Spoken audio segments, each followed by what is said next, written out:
Ada hari-hari ketika kita duduk di depan pekerjaan, tapi tidak melakukan apa-apa. Bukan karena tidak tahu harus mulai dari mana. Bukan karena tugasnya terlalu sulit. Hanya tidak bergerak. Di saat seperti itu, sering muncul satu label yang sangat cepat kita berikan pada diri sendiri. Saya malas.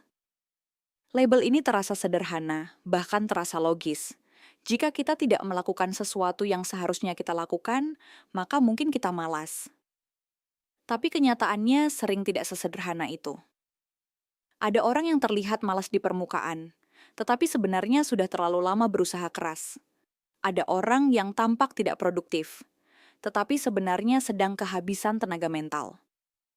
Di titik ini muncul satu pertanyaan yang jarang benar-benar kita pikirkan dengan jujur. Apakah ini malas atau sebenarnya burnout? Keduanya terlihat sangat mirip dari luar. Tidak bekerja, menunda, menghindar, tidak punya energi. Tetapi di dalam diri orang yang mengalaminya, keduanya adalah kondisi yang sangat berbeda. Mari kita lihat dari gejala yang tampak. Orang yang dianggap malas biasanya terlihat seperti ini. Menunda pekerjaan, tidak termotivasi, lebih memilih hiburan dibanding tanggung jawab.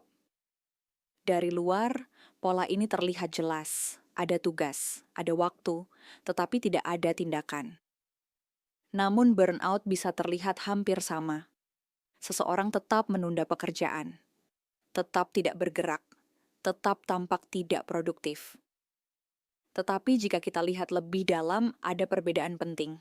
Orang yang malas biasanya tidak ingin melakukan pekerjaan itu. Sedangkan orang yang burnout seringkali ingin melakukan pekerjaan itu, tetapi tidak mampu lagi. Perbedaannya kecil di permukaan, tetapi sangat besar di dalam. Malas adalah penolakan terhadap usaha. Burnout adalah kelelahan dari terlalu banyak usaha. Malas datang dari kekurangan dorongan. Burnout datang dari kelebihan tekanan. Secara visual, keduanya tampak identik. Tetapi secara psikologis, mereka berasal dari arah yang berlawanan. Jadi pertanyaannya bukan lagi, kenapa saya malas? Pertanyaan yang lebih jujur adalah, apakah saya benar-benar tidak mau? Atau saya sebenarnya sudah terlalu lelah? Karena jika kita salah menjawab pertanyaan ini, solusi yang kita berikan pada diri sendiri juga akan salah. Jika kita mengira burnout sebagai malas, kita akan mencoba memaksa diri lebih keras. Kita berkata pada diri sendiri, harus disiplin, harus lebih kuat, harus lebih rajin. Tetapi bagi seseorang yang burnout, tekanan tambahan justru memperburuk kondisi. Ibarat mesin yang sudah terlalu panas, kita justru menambah gas. Hasilnya bukan produktivitas, hasilnya adalah kelelahan yang semakin dalam. Di lapisan paling permukaan, burnout dan malas terlihat sama. Keduanya membuat kita berhenti bergerak. Tugas tidak selesai, waktu berlalu, dan kita merasa bersalah. Dari luar, semua terlihat seperti kurangnya disiplin. Tetapi permukaan sering menipu. Di lapisan yang lebih dalam, burnout memiliki tanda yang berbeda. Orang yang burnout sering mengalami hal-hal seperti sulit fokus, cepat lelah secara mental, mudah tersinggung, merasa sinis terhadap pekerjaan yang dulu mereka pedulikan. Bahkan aktivitas kecil bisa terasa berat.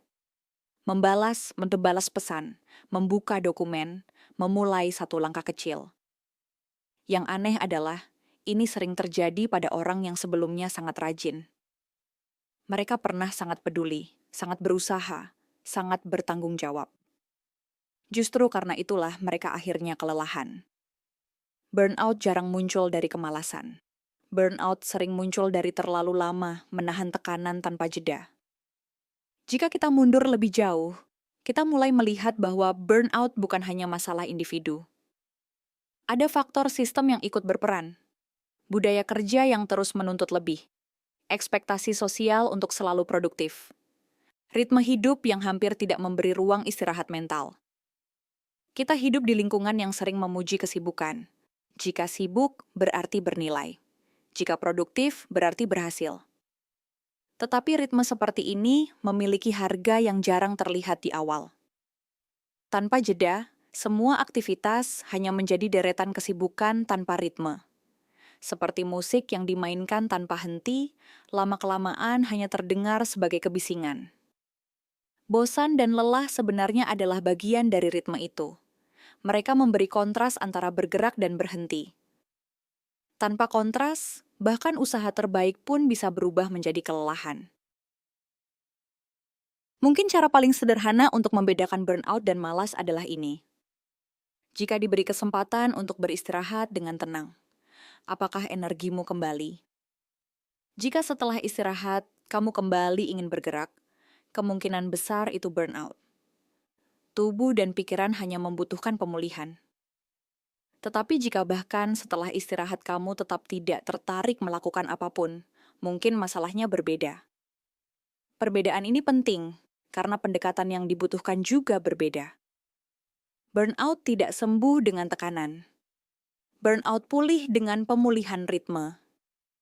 Kadang yang dibutuhkan bukan motivasi baru.